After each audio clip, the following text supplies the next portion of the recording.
good morning, afternoon, or evening, wherever you are. Remember, you have greatness inside of you. Welcome back to another post-game Montreal Canadiens. Yes, they did it again. They lost by a score of 6-3 against the Blue Jackets. I'm going to give you everything happening between the Jackets and the Abs last night at the Bell Center, so don't go nowhere.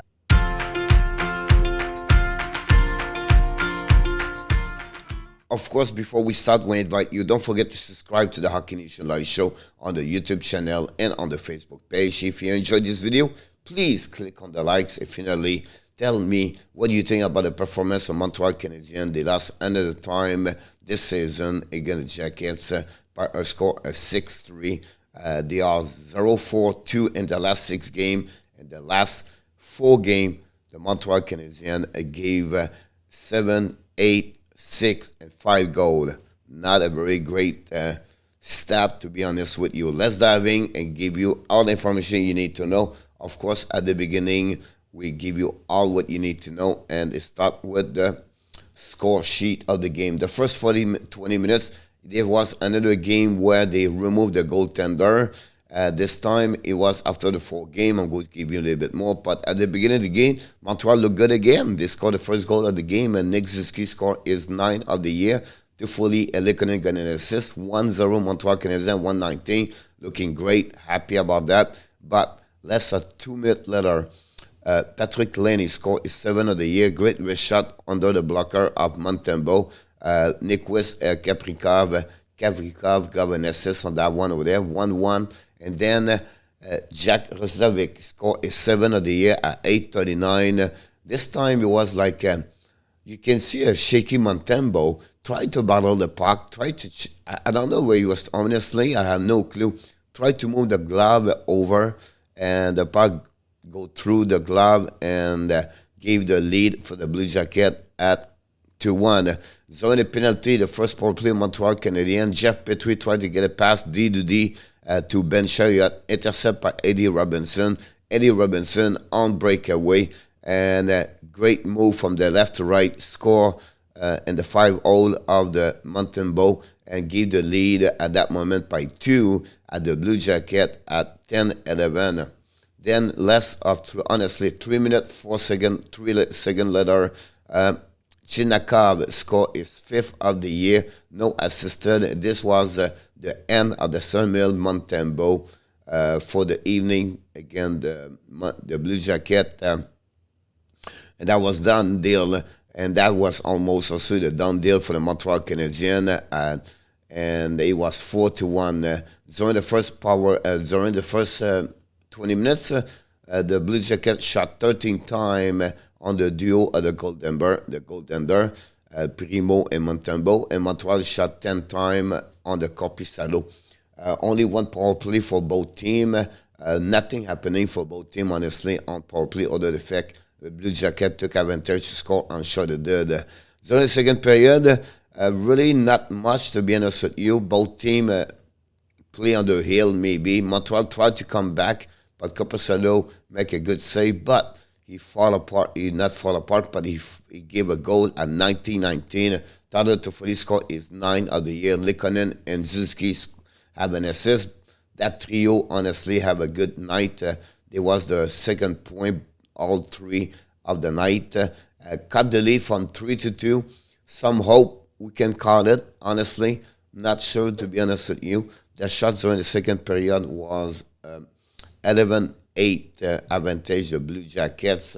That gave them an advantage of 24 and 17 for the Montreal Canadiens.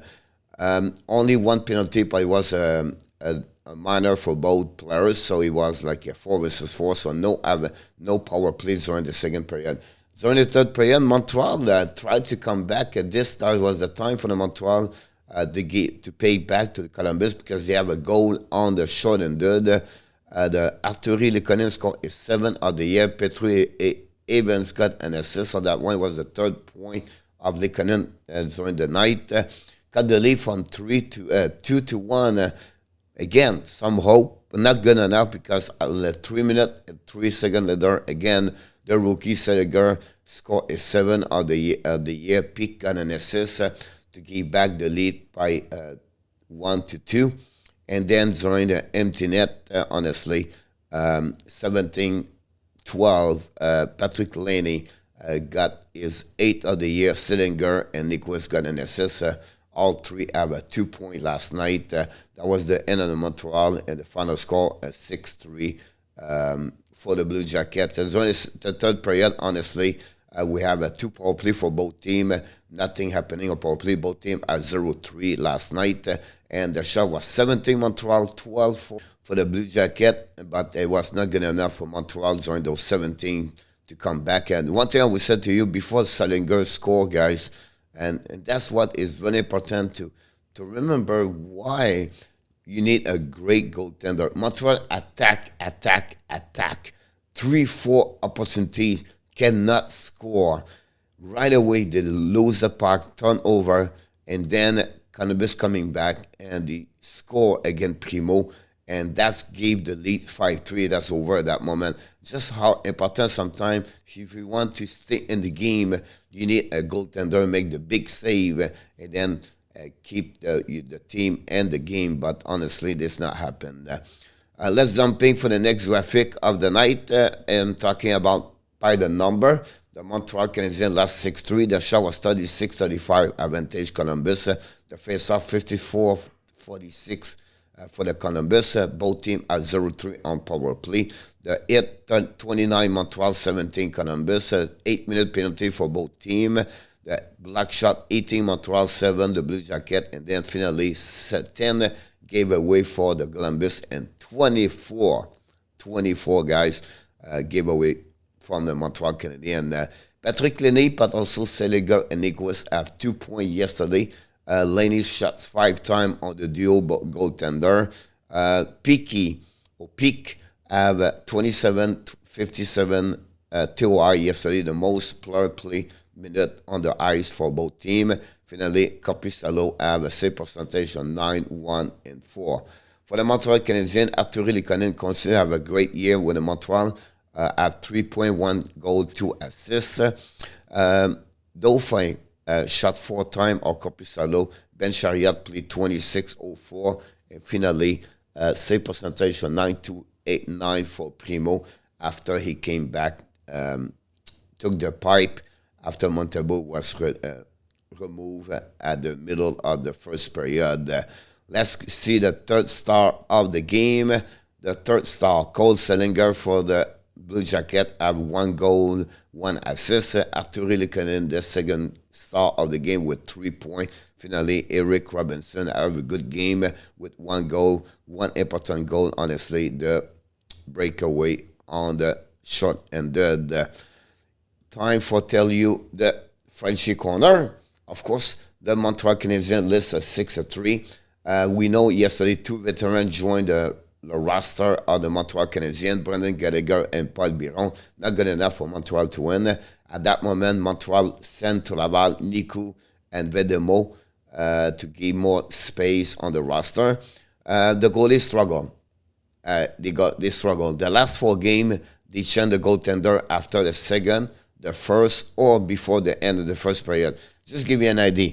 They gave, listen guys, score 8-2, 8-2, 7-2, 5-4, and 6-3. It's not only the players as a team, but the goaltender have to take responsible at some point. And we cannot only point Primeau or Montembeault. Both of them struggled at that moment, to be honest with you. 3 goals in 6 minutes.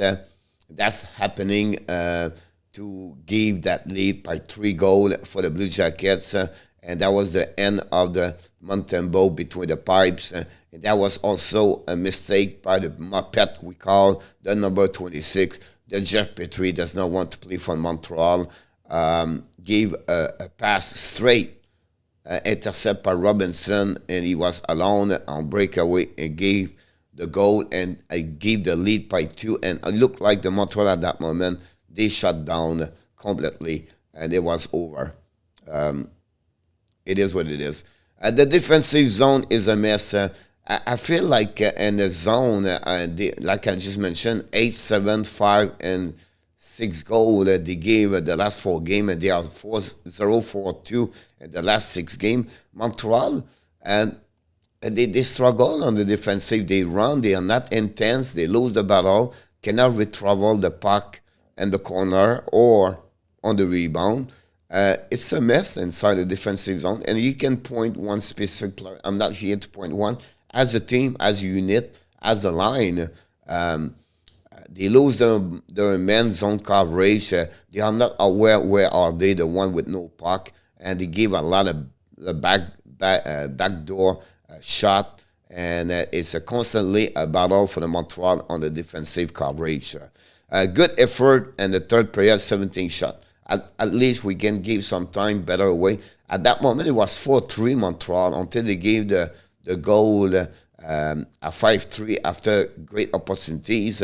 Montreal tried to come back in the game with 17 shots, but not good enough. Good effort, but not good enough to win that game, obviously. And then they gave 6 goals. Duchamp decision, I can stay here for a long time, guys, talking about Duchamp. I'm going to be calm about him, but I don't understand his decision. Listen, Pitlick and Poulin played 7 minutes yesterday. Pitlick have, 5 points since he's back. He played for the Montreal for the last 7 or 8 games. You let Biron play for the Montreal yesterday, first game in the lineup. First time this year, you let play 17 minutes almost. You sit Romanov for about 4 games right now with an average of 14 minutes, and now yesterday it was your second defenseman with the most TOI. The jungle with the TOI, the way he take decision, it become ridiculous, to be honest with you. This is the end of the Duchamp, I don't know. But I feel like it would be time right now to move on without him. It's terrible. It's terrible. And I understand the circumstance, guy. I understand the injuries. I understand you don't have weight, but I understand this. But I don't understand him take this crazy decision about TOI and do not sit Petrie and to let play his favorite players over others. You have a difficult time to manage the veterans players. That's the problem that way with them. So honestly, I can. Oh yeah, but what do you want to put Pitlick? Jeez, Anderson, Hoffman, what they produce for the last 10 games? Where are they? Tell me, because I cannot find them. So I don't know, but he does not reward the one deserved to get some TOI. That's the problem. And for me, he lost the room, honestly. It is what it is. Petrie has to go. He become a bad apple inside the locker room and on the ice. Now his wife on the social media constantly battle with fans. It just became a mess inside that, and you have to let him go. You have to. You cannot keep these players inside that team. It's getting worse and worse about his behavior on ice, off ice. It's just crazy. I'm going to tell you what he did not do, not yesterday, but the game before against Edmonton. Just ridiculous, his action against Cashin after he saw his goaltender got hit. And he did not do anything as a leader, as a veteran on Cashin. I don't want to him fight, but he can show some respect about his teammate to jump on Cashin, push him against the board. And I know Cashin is not going to fight Petrie, but at least show to the rest of the team. He cared about his teammate. When he said after the press conference, he did not see it. He's a liar. Watch the replay. You can see Petrie's coming to the board on the right side of Montembeault, and Eco see the play all the way down. That's completely false. After the game, his press conference. Finally, the Blue Jacket was better overall. Guys, all the way Montreal was not there compared to Blue Jacket. Whatever they keep, cut the lead from 3-1. Overall, Blue Jays have a better game against the Montreal Canadiens, and that's the outcome of the game 6-3. Montreal is going to be off for 9 days during the week of the All-Star game, but they have after that 11 game to play in only 20 days. So it's going to be a very difficult time for the Montreal schedule after that. So it is what it is, right? This is another loss for the Montreal Canadiens. They continue to struggle. 0-4-2 in the last 6 games, 0-4 in the last 4 games. And honestly, they gave 26 goals in the last 4 games. That gave them an average almost like 6 goals. And that gave them an average of 6 goals per game. So unbelievable, the performance, honestly, for the Montreal. This concludes another post-game Montreal Canadiens with the hockey coach, Guru Coach FRENCHY for the Hockey Nation Live Show. Before we leave, we want to remind you, of course, you have greatness inside of you. Please give us what you think about the performance, Montreal. If you enjoyed this video, please click on the likes. I wish you an amazing, great day, everybody. I look forward for the next video with the hockey coach, Guru Coach.